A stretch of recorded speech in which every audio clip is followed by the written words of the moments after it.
हां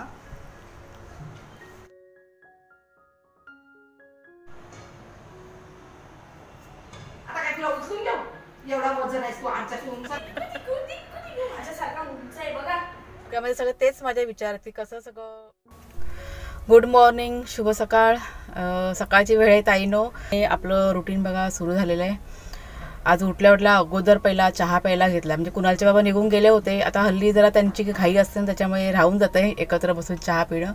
पण सुट्टीच्या दिवशी हा कार्यक्रम होतो. तर कुणाल, भाग्या आणि शेरू आहेत ना, म्हणजे भाग्याला घेऊन गेला होता तो खाली राऊंड मारायला आणि शेरू होता माझ्यासमोरच बसलेला होता. म्हटलं फटाफट सगळं घरातलं म्हणजे रुटीन आटपायचं होतं. तर हॉलमधलं थोडंसं काम आटपलं, म्हणजे थोडंसं बाकी ठेवलं होतं. आणि मी पहिल्या अगोदर किचनमध्ये आली. किचनमध्ये आल्यावर पीठ अगोदर मळून ठेवलं. पीठ कसं मळून ठेवलं ना का बरं पडतं, चपात्या की नाही आपल्या चांगल्या होतात. आता हे पीठ आहे रेशनचे बघा गहू आणलेलं ना त्याचं पीठ आहे. चांगलं असं मळून घेतलं आणि एक 10 मिनटं ठेवलं की चपात्या छान बनतात, नरम बनतात आणि अजिबात त्या चपात्यांना कडक होत नाही. तर इथे भाजी पण बघा मी धुवून ठेवली होती, म्हणजे भेंड्याची भाजी. आता ही भाजी पुरेल की नाही यात शंका होती, कारण टिफिनला पण कुणाला द्यावे लागते, परत नाश्त्यामध्ये पण सगळं करावं लागतं. तर कदाचित आज 2 भाज्या बनवाव्या लागतील. आता थोडंसं ना कुणालच्या जॉबबद्दल तुम्हाला मी सांगते. म्हणजे आनंद होतोय मला या गोष्टीचा. म्हणजे आता 5 ते 6 दिवस त्याला होऊन गेले आहेत, तो जॉबला जातोय आणि बऱ्यापैकी रुळला येतो तिथे. म्हणजे त्याला खूप छान प्रकारे तिकडे शिकवलं जातं. जेव्हा पण तो येतो ना रात्रीचा बघा जॉबवरून आला की आम्ही जेवायला वगैरे बसतो, त्यावेळेस असं सांगतो की नाही आई चांगलं आहे म्हणून, चांगलं असं शिकवतात. त्याच्यामुळे तो पण खुश आहे इथे जाऊन. अगदी त्याच्या मनाप्रमाणे सगळं होतं आहे आणि त्याच्या मनासारखंच त्याला काम भेटलेलं आहे. त्याच्यामुळे अगदी मन लावून ना सगळ्या गोष्टी करतोय तो आणि शिकतोय पण. तर इथे पुन्हा मी किचनमध्ये आलेली आहे. भेंडीची भाजी आहे ना ती भाजूतली चिकटपणा जाण्यासाठी आणि लगेच मग इथे चपात्या करायला घेतल्या. आणि मध्ये ना माझी बाकीची कामं पण करून झाली होती. म्हणजे माझं पण सगळं आवरून घेतलं होतं. परत हॉल वगैरे सगळं क्लीन करून घेतला होता. आज कुणालच्या बाबाने यायला की नाही थोडासा उशीर होणार होता. त्याच्यामुळे म्हणजे ते असले ना का थोडीफार त्यांची मदत असते, कारण सकाळची थोडीशी घाई असते ना. मग त्याच्यामुळे मी होतं तेवढं माझं काम आहे ना जितकं जमेल तितकं मी करून घेतलं. आणि मग थोड्या वेळाने ते आले होते. म्हणजे गेले 2 दिवस झाले ना एक चिंता ना माझ्या डोक्यामध्ये अशी लागून राहिलेली आहे. काय ते तुम्हाला मी सांगते थोड्या वेळाने. तर इथे माझं ना म्हणजे चपाती भाजी सगळं करून झालं आणि बघितलं की भाजी पुरेल की नाही, कारण भेंड्याच्या भाजीची क्वांटिटी कमी होती. त्याच्यामुळे पटकन मग मी इथे शिमला मिरची त्याची कांदा टोमॅटो टाकून वगैरे बनवून घेतली, कारण कुणाला नाश्त्याला पण लागते. म्हणजे सकाळी त्याला नाश्त्याला ना मी असं वेगळं काही देत नाही. आता जास्त करून चपाती भाजीच देण्याचा प्रयत्न असतो माझा, कारण इतक्या लांब तो चालत वगैरे जातो आणि पोटभरीचा नाश्ता पाहिजे. आणि त्याच्यामुळे हे म्हटलं बेस्ट आहे. त्याच्यामुळे त्याला पण आवडतं. मग 2 प्रकारच्या भाज्या सकाळच्या होतात. मग टिफिनला वेगळी बनते प्लस त्याच्या नाश्त्याला. तर नाश्त्यामध्ये त्यांनी भेंड्याची भाजी त्याला आवडते, त्याच्यामध्ये ते खाल्ली. आणि शिमला मिरचीची भाजी इथे मी तयार केलेली आहे, ती टिफिनमध्ये भरली त्याच्या. कुणालचे बाबा पण आले होते ना, ते पण नाश्ता करायला बघा बसलेले आहेत. म्हणजे गरम गरम चपाती भाजी आमच्याकडे भरपूर अशा आवडते खायला. आता थोडंसं माझ्या चिंतेबद्दल बोलते मी. तर चिंता या गोष्टीची आहे की कदाचित त्यांना म्हणजे अर्जंटमध्ये गावी पण जावं लागणार आहे 1-2 दिवसासाठी. त्याच्यामुळे सगळ्या गोष्टी कशा मॅनेज करायचा ना हा विचार गेले 2 दिवस झाले माझ्या डोक्यामध्ये ना चालू आहे. म्हणजे कसं जर का जाणं झालं अर्जंटमध्ये मग कसं पुढे होणार, सतत अशा डोक्यामध्ये ते माझ्या ना विचार चालू आहेत. आता घरातलं वातावरण तुम्हाला माहिती आहे कसं, त्याच्यामुळे जास्त अशी चिंता ना मला लागून राहिलेली आहे. आणि कुणाला की नाही म्हणजे जर का जावं लागलं तर कुणाला 1-2 दिवस सुट्टी पण आहे. त्याच्यामुळे भाग्या आणि शेरू यांची काही चिंता नाही आहे, पण बाकीच्या गोष्टी आहेत. आता थोडंसं ना तुमच्या कमेंट्सबद्दल बोलते मी. म्हणजे अशा 4-5 कमेंट्स होत्या की ताई तू सगळं सहन कशी करते. म्हणजे आता इतकं वय झालं आहे तरी पण ह्या सगळ्या गोष्टी कशा सहन करते ह्याबद्दल त्यांना असं म्हणजे प्रश्न पडला होता. म्हणजे चांगली कमेंट होती, वाईट असं नाही, पण काही करू शकत नाही बघा. आपल्याला आता थोडे दिवस तर राहायचं, त्याच्यामुळे सगळ्या गोष्टी आहे ना आता फक्त सहन करायच्या. उगाचच भांडणं करून आणि क्लेश करून काही उपयोग नाही. सगळ्यांना घरामध्ये मग त्रास होतो. म्हणजे समोरच्या माणसांना पण त्रास होणार, आपल्याला पण त्रास होणार आणि घरातलं वातावरण पण असं एकदम खराब होऊन जातं. आता असं काही वातावरण चांगलं आहे असं नाही आहे, पण आपण जर का शांत राहिलो तर घरातलं वातावरण कसं निवळायला थोडीशी मदत होते. म्हणून मग आम्ही ना शांतच आहोत सध्या, की समोरच्या माणसांना जे करायचं आहे ते करू देत असं सगळं आम्ही ना म्हणजे विचार केलेला आहे. आणि शांत राहायचं आणि आपलं आपण काम करत राहायचं. आता काही काही लोकांना खरं पण वाटत नाही, ते म्हणतात की नाही तुम्ही म्हणजे खोटं बोलता असं पण बोलतात. तर ठीक आहे, म्हणजे ज्याची ज्याची मर्जी, ज्यांना खरं वाटेल त्यांनी खरं वाटू दे, ज्यांना खोटं वाटायचं असेल त्यांना खोटं. मला माहिती आहे की मी काय बोलत आहे आणि मी काय करत आहे ते. भले मी खोटं जरी बोलत असली तरी वर बघणारा बघा देव आहे, आपलं वरून सगळं देवाने बघतोय आपण काय कर्म करतोय आणि काय नाही. तर शेवटी हिसाब सगळं आपल्याला देवाला द्यायचं आहे, त्याच्यामुळे खोटं आणि खरं ह्याचा न्याय देवच करणार आहे. तर कुणालचे बाबा जात्या वेळी म्हणजे कामाला जात्या वेळी सांगून गेले की जेवण वगैरे सगळं रेडी करून ठेव, म्हणजे दुपारचं पण आणि रात्रीचं पण आपल्याला कदाचित गावी जावं लागेल अचानकपणे. त्याच्यामुळे मी लगेच मग इथे जेवण आहे ना करायला घेतलं दुपारच्या वेळेसच, म्हणजे दोन्ही टायमाचं जेवण एक करून घ्यायचं. तर तेच मी सुरुवात केली. म्हणजे फक्त डाळ भातच लावायचा होता, जास्त असं काही नाही, कारण भाजी वगैरे बघा होती आणि सगळं म्हणजे किचनचं काम आटपलं. आणि थोडा वेळ मी इथे भाग्या आणि शेरू यांच्यासाठी बसली होती, म्हणजे त्यांना थोडा वेळ खेळवायला. कारण सकाळपासून ना बराच वेळ मध्ये ना कामामध्ये निघून गेला होता आणि दोघं जण असे कंटाळले होते थोडेसे, की आई एकटी काम करते आणि आम्ही दोघं जण असेच गप्प गप्प बसलेले होते. म्हणजे घरामध्ये सगळेजण असले ना का त्यांची मजा मस्ती सगळं असं चालू असतं, आणि मी एकटी असली का माझं कसं काम चालू असतं, त्याच्यामुळे दोघं पण कंटाळतात. मग ते खेळून खेळून कंटाळून मग दोघं जण झोपून जातात मग. आणि आता ही संध्याकाळची वेळ आहे, म्हणजे 4-4:30 झाले होते. दुपारचं सगळं रुटीन आटपलं. मी पण थोडा वेळ आराम केला होता आणि मग इथे घेतलेल्या कपड्याच्या घड्या करायला. म्हणजे सकाळी सगळे धुतलेले कपडे होते ते काढले आणि इथे सुरुवात केली घड्या करायला. सगळे कपडे ना व्यवस्थित लावायचे होते. आता बॅग हवी होती सामान भरायला, म्हणजे गावी जायचं म्हटलं का बॅग बघा लागणार, आणि सगळ्या बॅगांमध्ये कपडे भरलेले आहेत आपले. म्हणजे कुणालचे सगळे कपडे ह्या बॅगांमध्ये आहेत. आता म्हटलं बॅगची झाली पंचायत.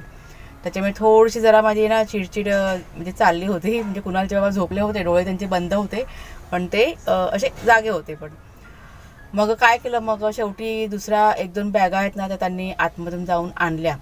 आणि ही बघा ही कुणालची पिंकवाली बॅग दिसते ना, त्यात कुणालचे कपडे सगळे त्यांनी भरून ठेवलेले आहेत, जे त्याला लागतात ना रोजच्या रोज घालायला.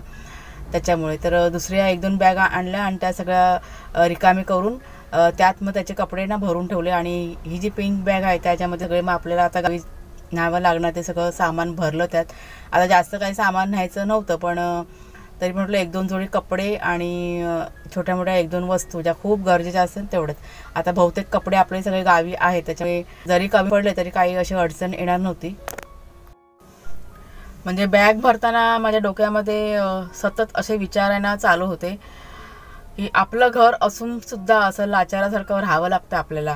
म्हणजे कधी कधी अशी खूप अशी चिडचिड सुद्धा म्हणजे होते या गोष्टीची, आणि असतात यार बघा डोक्यामध्ये येतात. माझ्या जागी जर का तुम्ही पण असाल तर तुमच्या पण डोक्यामध्ये हे विचार येणारच.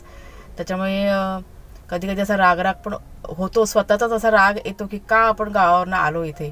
गावी आपण होतो ते खूप असं सुखाने होतो तिथे, पण कधी कधी मग असं वाटतं की नाही काहीतरी पुढे वेगळं असं घडणार असेल, काहीतरी देवाने पुढे काहीतरी असं वेगळं लिहून ठेवलं असेल, म्हणून बघा आपल्याला हा रस्ता दाखवलेला आहे. आणि जे होतं ते आपल्या चांगल्यासाठीच होतं, यावरती माझा ठाम असा विश्वास आहे. आम्ही गावी गेलो अचानकपणे, हे पण आम्हाला माहीत नव्हतं की आपण गावी जाऊन आपलं घर बांधू. म्हणजे काही गोष्टी कुठल्या ठरलेल्या नव्हत्या, सगळ्या गोष्टी बघा अचानकच झालेल्या आहेत. आणि बोलतात ना देवाच्या मर्जीने आपल्याला म्हणजे गावचा रस्ता दाखवला देवा, आणि नंतर आपलं घर पण झालं स्वतःचं. आणि आत्ता जर का तो मार्ग देवाने दाखवलेला आहे मुंबईचा, तर इथे पण काहीतरी म्हटलं चांगलं होणार असेल. तर गावी गेल्यानंतर गावी आम्ही का चाललेलो आहे ह्याचं कारण पण तुम्हाला मी सांगीनच. काहीतरी चांगलं होणार आहे ताईंनो गावाला. म्हणजे ही गोष्ट तुम्हाला ना मागे मी म्हणजे जुन्या व्हिडिओमध्ये सांगितलं होतं, आता तुमच्या लक्षात आहे की नाही काही माहीत नाही, पण तिकडे गेल्यानंतर गावाला गेल्यानंतर सगळ्या गोष्टी आम्हाला माहिती पडतील, कन्फर्म होतील त्या, आणि मग ती गोष्ट मी तुमच्याशी लवकरात लवकर शेअर करीन. आणि ही गोष्ट म्हणजे बातमी जी आहे ना ती चांगली आहे, आनंदाची बातमी आहे. आणि इथे बघा बॅग माझी सर्व भरून झाली, सामान जे काही होतं ते सगळं असं व्यवस्थित थोडंसं लावून ठेवण्याचा प्रयत्न केला. आणि तितक्यात कुणालची आत्या बघा आलेली आहे, म्हणजे करिश्मा पण होती त्यांच्यासोबत. आणि शेरू बघितल्यावर एकदम खुश झाला दोघींना बघून. पण आता तुम्हाला इथे भाग्या नाही दिसणार, कारण भाग्यानं कुणालच्या बाबांसोबत खाली गेला होता, त्याचा म्हणजे राऊंड त्याला मारायचा होता ना, म्हणून मग ते कुणालचे बाबा त्याला घेऊन खाली गेले होते. आता थोडंसं कुणालच्या आत्याबद्दल बोलते, म्हणजे भोप्याच्या मम्मीबद्दल बोलते. त्या ना खूप अशा मायाळू आहेत, म्हणजे लहान मुलांपासून ते अगदी वयस्कर माणसं असतात ना, सगळ्यांना अगदी जीव लावणार. वाघ्या शेरूला पण भरपूर ते असा जीव लावतात आणि कधी आल्या की खाऊ वगैरे त्यांच्यासाठी ना असं घेऊन येणार. आणि ते शेरूची मस्ती चाललेली आहे करिश्मासोबत. म्हणजे तुम्ही बघा तो किती तिला असा म्हणजे अगदी त्याला ओरबाडून काढलं होतं तरी करिश्माला. तो वाज घेते तुझ्या हाताचा. तू काय खाऊन आलेस ना ते बांगडी बांगडी बांगडी.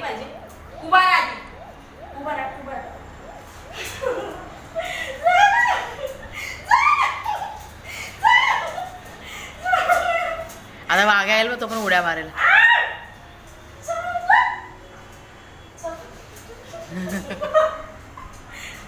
शेरू असं नाही करायचं शेरो.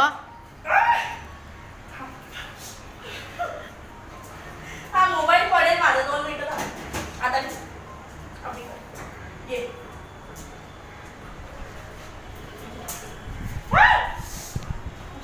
बस झाला शेरू. नक त्याची लागतात. चला बांगडीच पाहिजे. टी शर्ट फाटेल माझं. काय खाऊ तो ये आपण खेळूया. ये तू एक खेळ मी एक खेळते. चल तू पण खेळ. माझं एडिटिंगचं कसं करू मग मी आता जाऊ का? हा तू 5:30ला निघणार आहे ना? 5:30ला निघणार आहे ना? निघालो मी आता 5:30ला. मामी आला सोडू. कोण घेऊन जातो आता खेळायला? नको तुम्ही नको लगेच चाललात का? निघालात का हात तुम्ही अजून? मग मी खाली जाऊ ना थोडा वेळ. 1 तास. आता किती वाजले? 5 वाजलेत ना. 6 पर्यंत येते पटकन. करिश्मा आहे ना तू? बघा मामी मला वाघ्या हे नख मारतोय. आता मी त्याला ओरडली तर मला बोलेल. आता करिश्मा रोज जेवायला बोलायला ना. करिश्मा सांगतो. कोण बोला? काय पण तो बनवेल जेवण. बोलला की नाही त्याला विचारते.